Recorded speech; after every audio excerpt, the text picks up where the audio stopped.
Ana Catalina Emmerich, Visiones y revelaciones completas según las anotaciones de Clemente Brentano, Bernardo Overberg y Guillermo Wessener. Segunda parte, Visiones generales. Capítulo 17, Visiones del Purgatorio. 25. Encabeza una procesión de almas. Fui motivo de una procesión formada únicamente de almas del purgatorio. Eran todas conocidas mías que rogaban por mí. Tomé en la iglesia la pesada cruz, después de haber sacado el Cristo, y la llevaba delante. Era yo la única viviente en aquella procesión. Las almas no llevaban los vestidos que habían usado en vida, sino que estaban diversamente vestidas, y así eran diversos sus semblantes. Todas marchaban con los pies descalzos y aparecían más blancas o más grises unas que otras. Empecé a marchar desde la puerta con esta procesión, y tuve después mucho que hacer con estas pobres almas. Así, por ejemplo, me acerqué a dos jesuitas, con los cuales me había confesado mi juventud. Uno de ellos habitaba con sus dos hermanas, que fabricaban encajes y vendían trabajos hechos privadamente y no tenían negocio público. Allí yo había comprado alguna vez hilo retorcido, después de la primera misa de la mañana. El alma de aquel buen viejo me señaló la casita, y como todo había cambiado, me dijo que él se acordaba bien de mí, que siempre me había estimado y que rogaba por mí. El otro también se entretuvo conversando conmigo. 26. Un sacerdote va al purgatorio por 3 horas. 31 de diciembre del año 1820. He hecho interiormente el balance del año que ha transcurrido. Se me han ofrecido todas las cosas desatendidas y todo cuanto tengo que reparar. He visto que soy digna de compasión y he llorado mucho. He tenido muchas visiones de almas y de moribundos. He visto a un sacerdote muy piadoso y caritativo que murió anoche a las 9. Ha pasado 3 horas en el purgatorio por haber perdido el tiempo con todo género de bromas. Este sacerdote tenía que permanecer allí algunos años, pero ha sido socorrido con fervientes oraciones y muchas misas. Vi los tormentos que padeció por espacio de 3 horas, y cuando salió de allí, le oí decir a su ángel una cosa que me causó risa. Ahora veo, dijo, que aún los ángeles pueden engañarle a uno. Me había dicho el ángel que yo tenía que estar solo 3 horas en el purgatorio. Sin embargo, he estado tanto tiempo. A este sacerdote lo he conocido mucho. 27. La trágica historia de un alma pecadora. He visto también el alma de una mujer muerta hacía 20 años. No estaba en el purgatorio, sino en otro lugar de más severo castigo. Permanecía como si fuese condenada a sufrir la pena de ser flagelada, en comparación con otras que solo sufren la prisión. He visto a esta mujer llena de indecible turbación, que llevaba en brazos una criatura de oscura piel, a la cual siempre mataba y volvía a darle la vida. Está condenada a lavarla continuamente con sus lágrimas hasta que se vuelva blanca. Me rogó que la ayudara con mis oraciones. También las almas pueden derramar lágrimas. De otro modo, no se podría llorar viviendo en el cuerpo. Ella me narró su historia, o mejor dicho, la he visto en una serie de imágenes. Era nativa de una ciudad polaca y mujer de un hombre de bien. Acudían allí por decenas eclesiásticos y gente tranquila. Esta mujer pasaba por buena y piadosa. Tenía un pariente eclesiástico piadosísimo en un convento misionero de los religiosos del Santísimo Redentor. Mientras su marido se había alejado una vez en viaje por algún tiempo, vino a alojarse en la casa un malvado que la sedujo con violencia. Su culpa la puso casi en estado de desesperación. Alejó cuanto pudo a aquel malvado, pero él no se quiso salir de la casa ni siquiera cuando estaba próximo al retorno del marido. Estaba sumida en la más espantosa miseria, y he aquí que el diablo le sugirió la idea de envenenar a su seductor. Así lo hizo, pero aquel asesinato le hizo perder de tal manera la cabeza que en su desesperación mató también el fruto de sus entrañas. En este estado de horrenda miseria interna, fue en busca de un sacerdote extranjero para confesarse, pero un vagabundo vestido de sacerdote se alojó en su casa y ella se confesó con él con indecible humildad y deshecha en lágrimas. Poco después murió. Dios miró su gran arrepentimiento, y aunque había muerto sin absolución y sin sacramentos, la envió a aquel lugar de tormentos donde la encontré.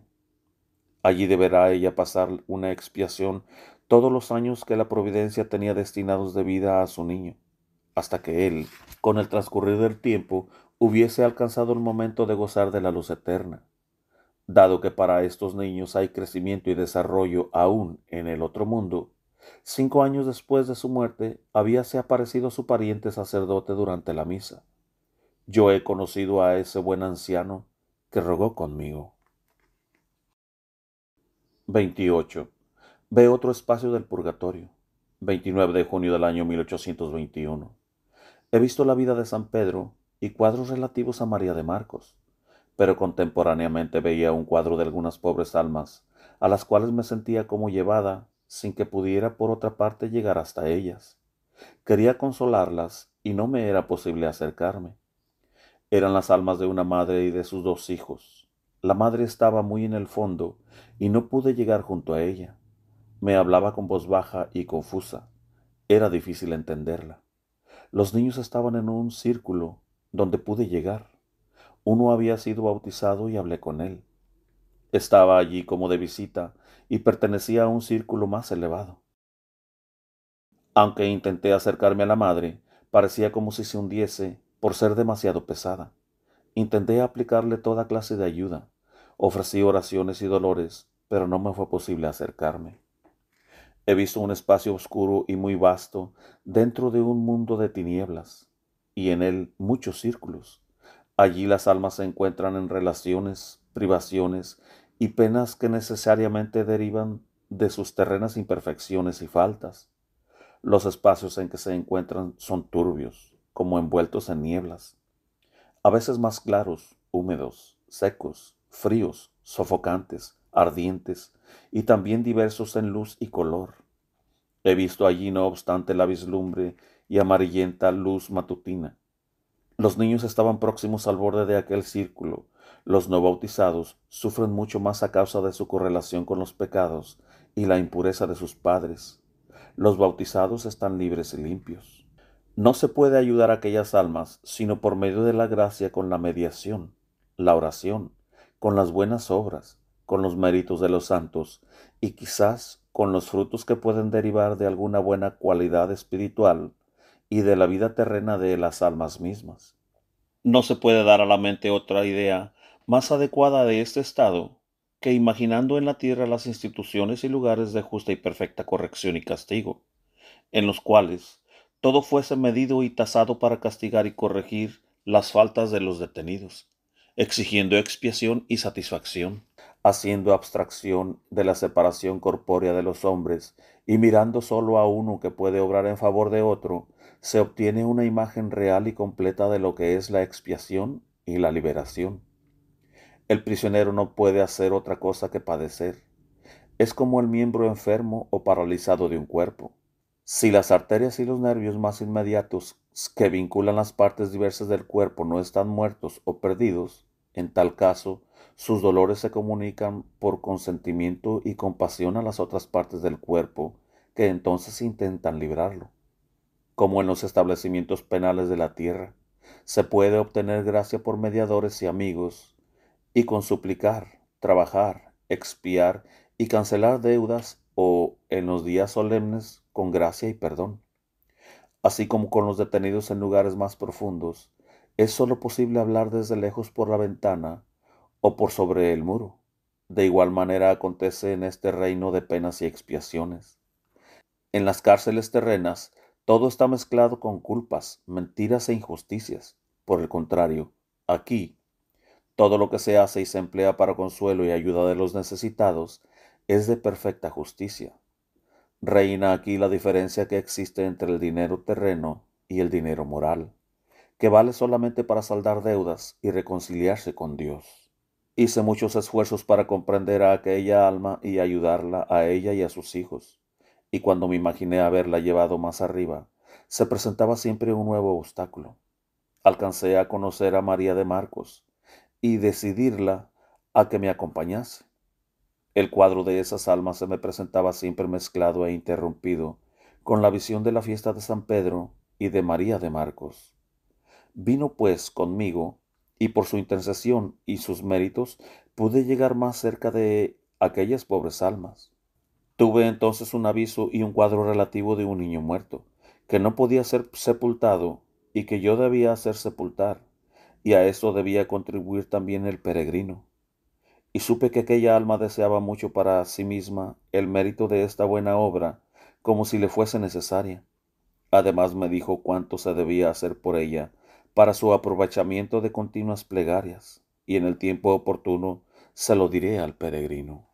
Al día siguiente vino una pobre mujer de Dulmen pidiendo ayuda para cubrir los gastos de sepultura de su hijo muerto de 3 años de edad. Era el mismo que había visto en la noche. El peregrino contribuyó. Todo esto se hizo en sufragio y mérito del alma vista anteriormente. 29. Ayuda a la madre y al hijo. 1 de julio del año 1821. Cuando el niño fue sepultado, Ana Catalina tuvo la siguiente visión. Me encontré de nuevo con aquella alma. Tenía que verme con un pequeñuelo a quien yo debía vestir. El niño no tenía fuerzas ni para permanecer de pie y estaba como inerte. Debía vestirlo con un vestido que había recibido de una señora. Creo que era la Madre de Dios.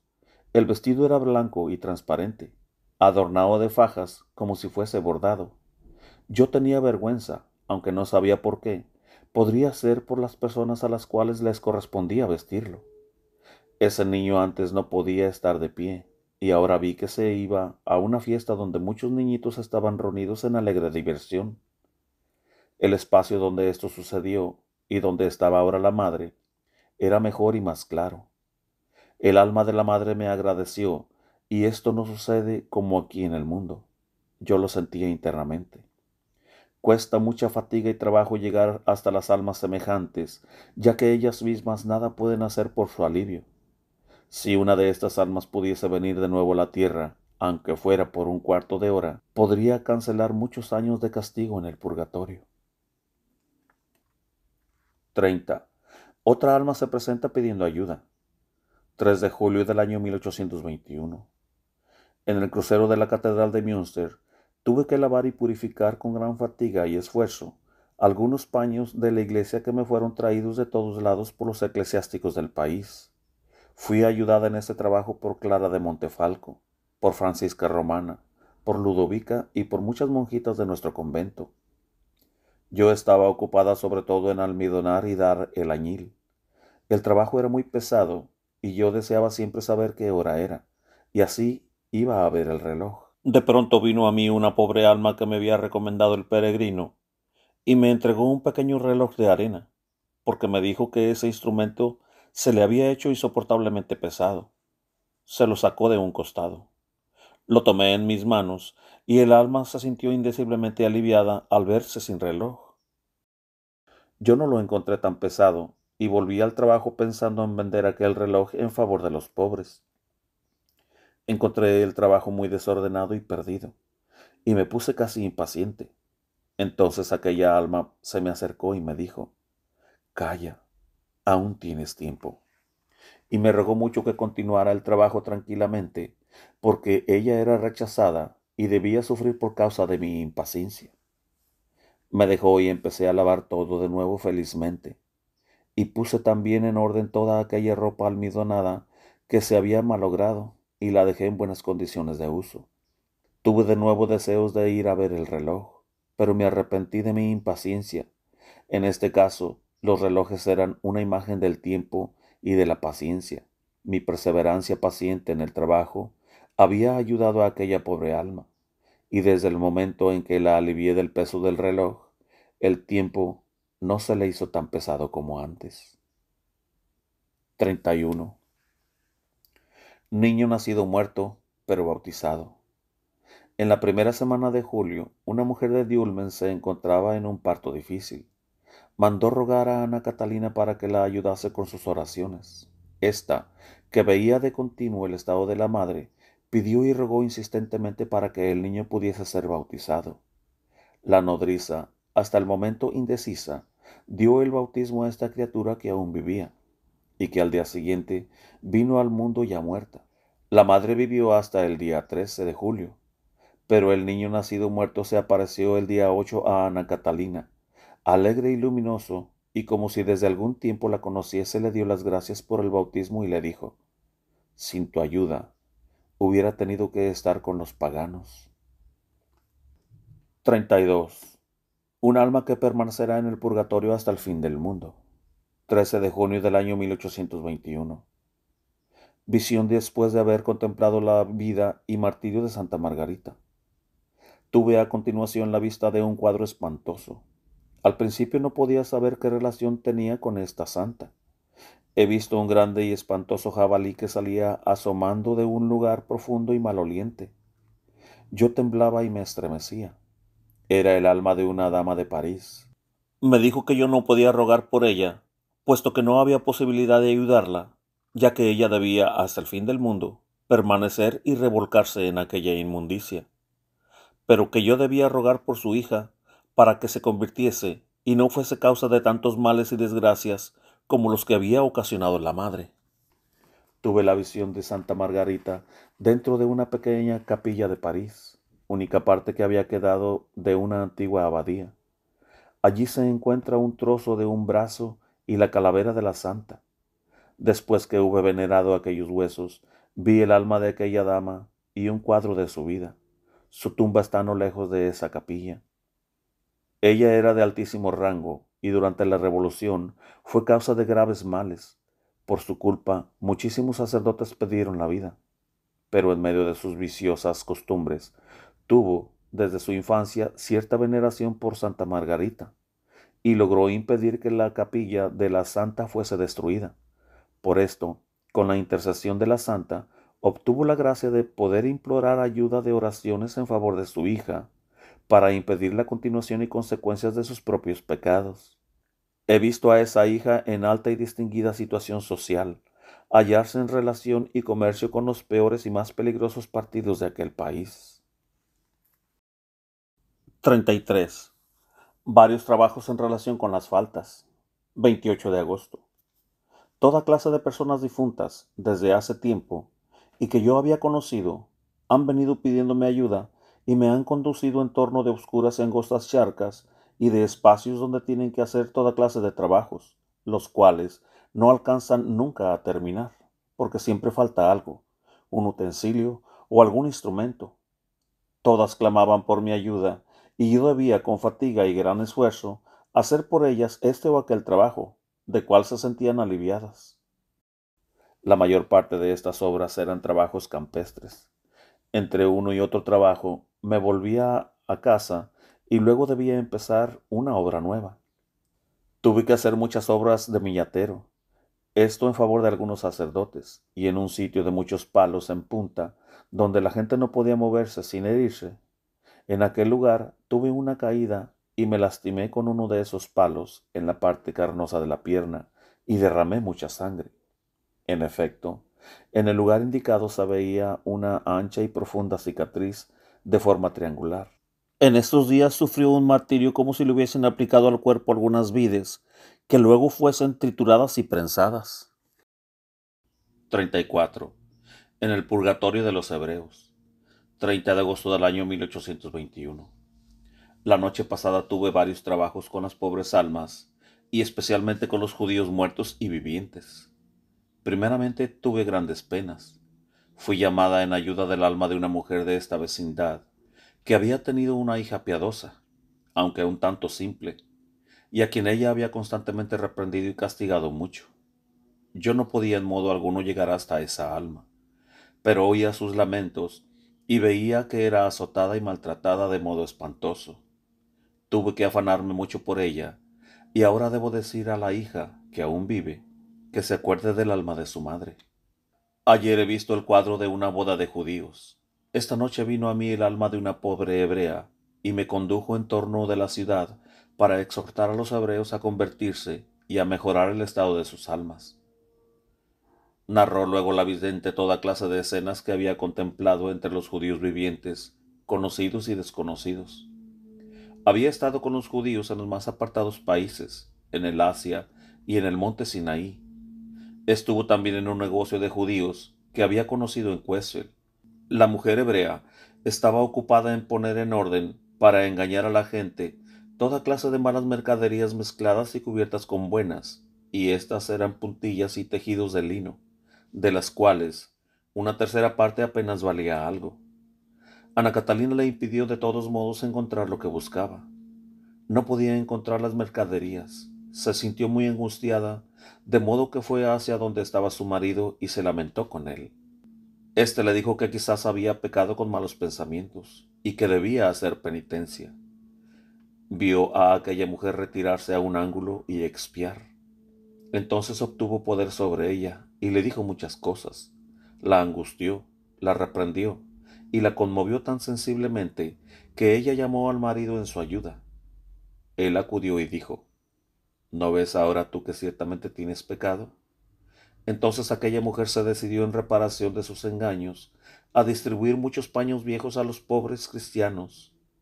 Esta distribución y otras limosnas resultaron por cooperación de Ana Catalina, que se le había aparecido, obras expiatorias por los diversos pecados de la hebrea. Fui llevada por el alma de la vieja hebrea a un lugar de purgación de las almas de los hebreos, y tuve allí que aconsejar y ayudar a diversos pobres israelitas de Quesel, de los cuales conocía a algunos. He visto que este lugar está separado y como suspendido del lugar de expiación de los cristianos. Me sentí muy conmovida al saber que estos no estaban perdidos en la eternidad. He visto los más diversos y dolorosos estados. He visto a una pobre familia hebrea, por otra parte piadosa, que entre nosotros traficaba con objetos de plata viejos y con 1000 cosillas de igual género, metidos en un lugar semejante a una oficina de platero. Los miembros de esta familia tenían siempre que ocuparse de fundir, pesar y limar, y siempre faltaba algo a los objetos que preparaban, y no terminaban jamás con el trabajo. Quedaba siempre algo que hacer, algo que completar, y comenzaban de nuevo. Recuerdo que les tuve que preparar y construir el fuelle. A todos ellos les hablé del Mesías y de cosas semejantes, y cuanto yo hacía o decía, lo repetía la vieja hebrea. He visto también a los hebreos que nadaban y se revolvían en la sangre y en toda clase de intestinos, y eran atormentados de náuseas incesantemente. Otros corrían continuamente sin parar, arrastraban pesados fardos, haciéndolos rodar de arriba a abajo. Otros suman toda clase de tormentos ocasionados por la picadura de abejas. Esto no es posible describirlo. Estuve también con los judíos de estos lugares. Llegué de noche a sus habitaciones. El rabino era incapaz de ser conmovido. Estaba como petrificado. No había en él abierto ningún acceso a la gracia. No pude acercarme a él de ninguna manera. La señora P. se atiene, como estrechamente atada y como encadenada, al principio de que es pecado aún el pensar simplemente en alguna cosa cristiana, y que semejante pensamiento debe rechazarse de inmediato. Lo más próximo al cristianismo es aquella gruesa hebrea que trafica y vende carne. Si no fuese tan inclinada al fraude, sería accesible a la gracia. Por otra parte, ninguno tiene misericordia y compasión con esta pobre gente. Traté de acercarme al techo de aquella mujer y busqué el modo de obrar sobre ella. Mucho le he dicho. Vi que despertó y fue espantada hacia su marido, y le dijo que le parecía que el alma de su madre hubiese aparecido. Se encontró llena de espantosa turbación y se decidió a dar algo a los cristianos pobres. Estuve también con los judíos de un gran gueto. Había allí, entre ellos, muchas personas piadosas. Habían también muchos hebreos ricos que tenían el piso cubierto y por dentro lleno de oro y de perlas. Estuve con judíos ricos y de alta posición, pero, por desgracia, con ellos no había nada que hacer. Estuve en Tesalónica. Estuve en una gran ciudad hebrea y tuve relación con muchos israelitas piadosos.